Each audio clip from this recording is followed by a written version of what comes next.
I don't know how to speak to you, if Spanish, English, Japanese.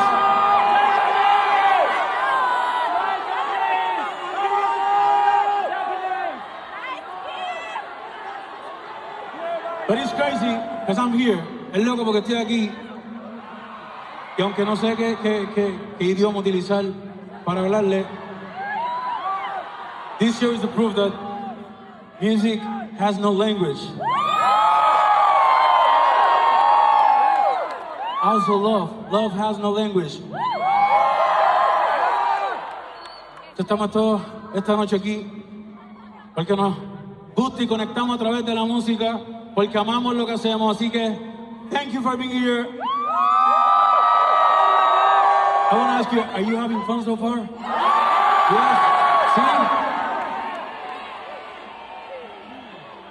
Ok. Ayúdame a cantar las próximas canciones. Si se las saben, por favor.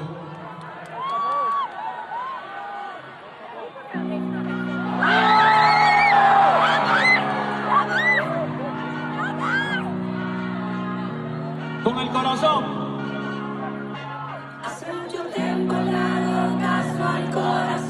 You know, I'm watching some of the footage of Bad Bunny's performance in Japan, and I gotta say, you know, he is an artist that understands to mold to the environment of where he's performing, right? Because his front twerks, his pum pum pounds, were very demure.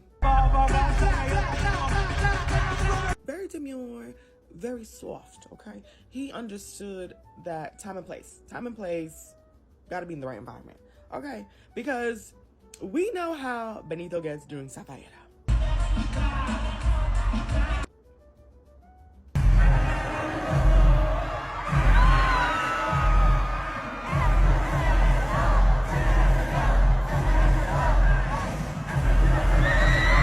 Okay.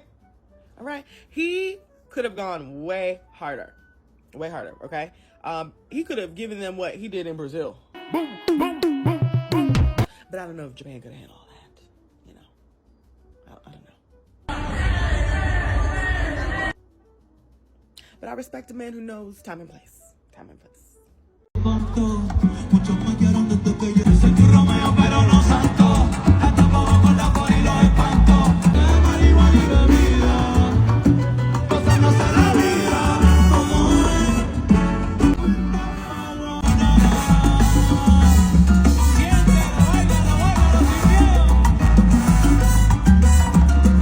When it was first announced that Bad Bunny was going to be in Japan way back when, there were two moments specifically that I was waiting for. And last night in Japan, Bad Bunny, Billions Club concert, those two moments did not disappoint. Let's check them out.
Japan because he speaks Japanese at the end of the song, and that's exactly what he did. And if you guys want to watch the rest of the video, let me go ahead and play you the rest of the clip.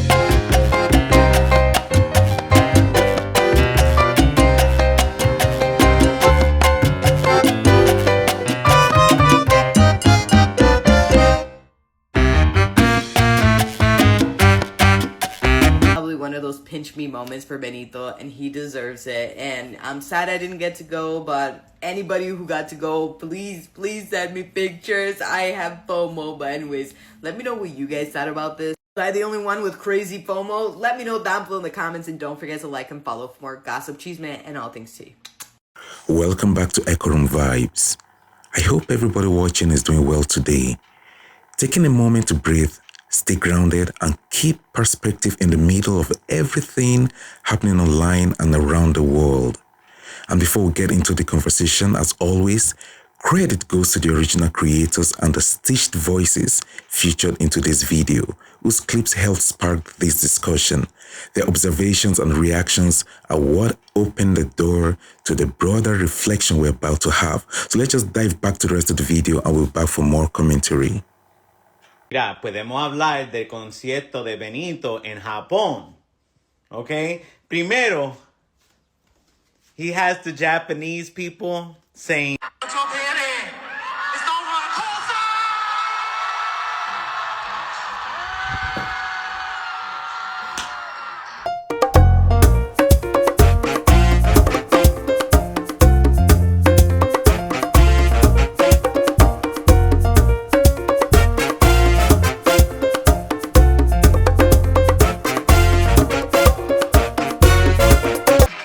oh my God. And it's all, estaba tocando todos sus hits, ¿ok? Porque este concierto fue Billions Club, no fue parte oh my God, debí tirar más fotos. Imagine, tú estás ahí cantando, gritando cada canción en Japón. God. Y me gusta que Benito está haciendo que todo el mundo diga, HPR es otra cosa. Me llamo Masa.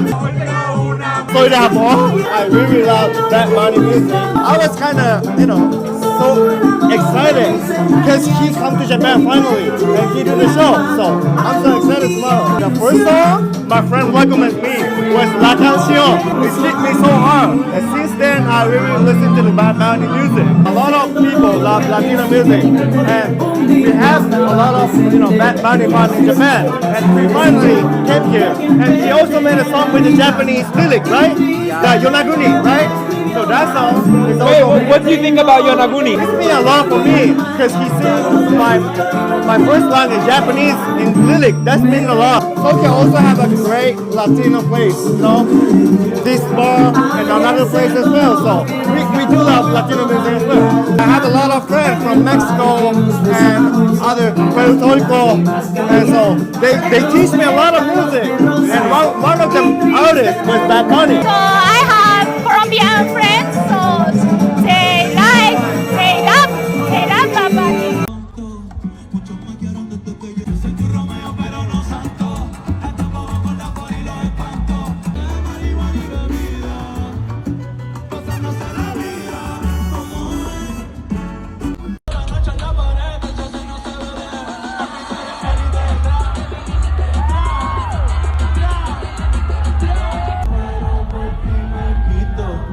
Si tú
Bad Bunny y su historia en Japón. Benito acaba de dar su primer concierto en Asia. Fue parte del Billions Club Live de Spotify, que es un evento exclusivo para artistas que tienen canciones con más de 1,000 millones de streams. Y Bad Bunny tiene 28 canciones. Básicamente fue una lluvia de palos. Lo más impresionante es que había miles de japoneses cantando sus canciones, algo que hace años parece imposible. Y esta noche Bad Bunny dio un concierto especial. Llevó a Jowell y Randy para cantar Zafaera. También algo interesante es que cantó Mía en una versión que nunca la habíamos escuchado. Y empezó cantando Titi me preguntó en japonés.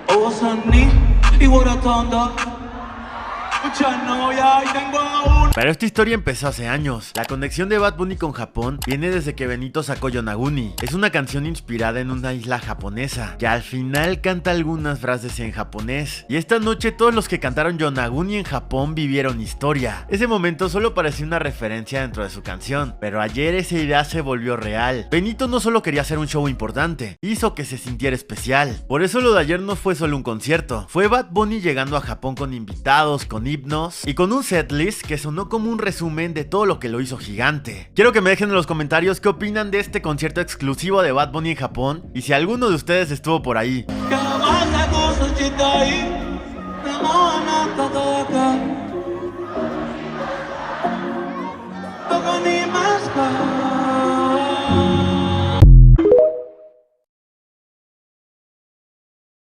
Welcome back, guys. The internet has been circulating clips from a recent performance by Bad Bunny, Benito, in Japan, and the conversation that followed has been surprisingly interesting. Some people online are joking that Japan made the United States look dumb after seeing how the audience received the performance.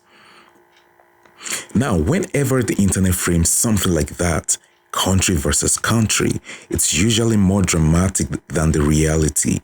But underneath the exaggeration, there's actually a fascinating cultural moment worth unpacking.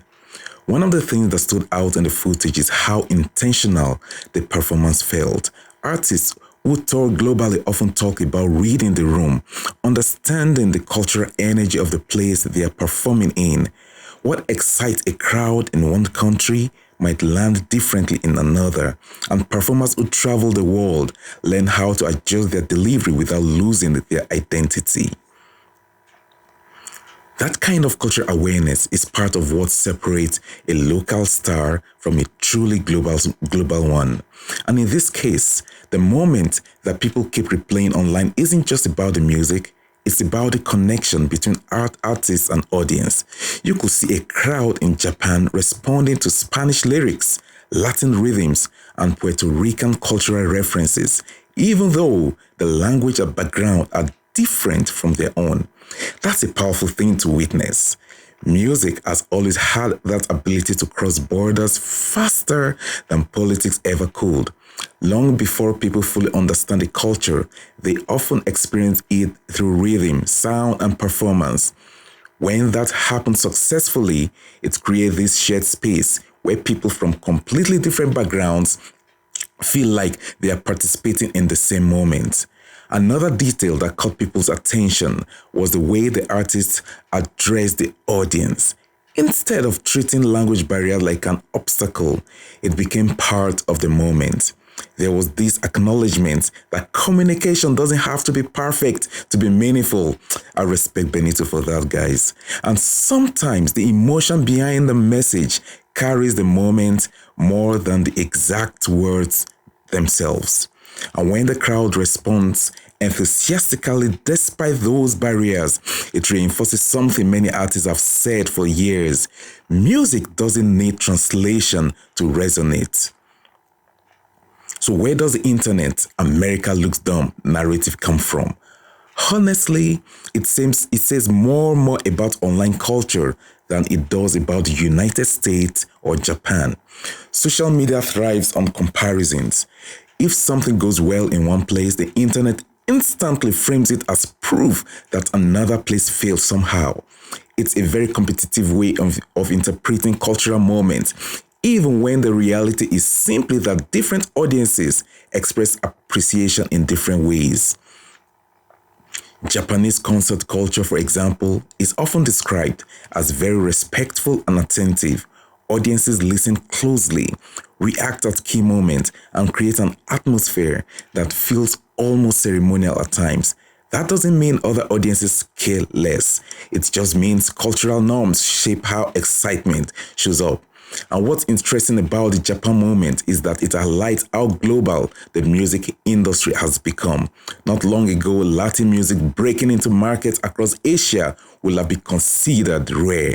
Today, it's happening regularly. Artists like Bad Bunny, the Benito, are performing thousands of miles from home and still filling arenas with people who know the songs. That's globalization in action, not the corporate kind, but the cultural kind. It's fans discovering sounds that come from completely different traditions and deciding they connect with them anyway. That kind of exchange quietly reshapes how people see the world. It reminds audiences that identity and culture are not confined by geography anymore. And in a moment like this, you can actually see that transformation happening in real time. A Puerto Rican artist performing Latin trap and reggaeton rhythms in Japan, while fans sing along in Spanish. That's the kind of cultural bridge that would have seemed unlikely a generation ago. So, instead of treating these as a competition between countries, maybe the better takeaway is that culture is traveling farther than ever before.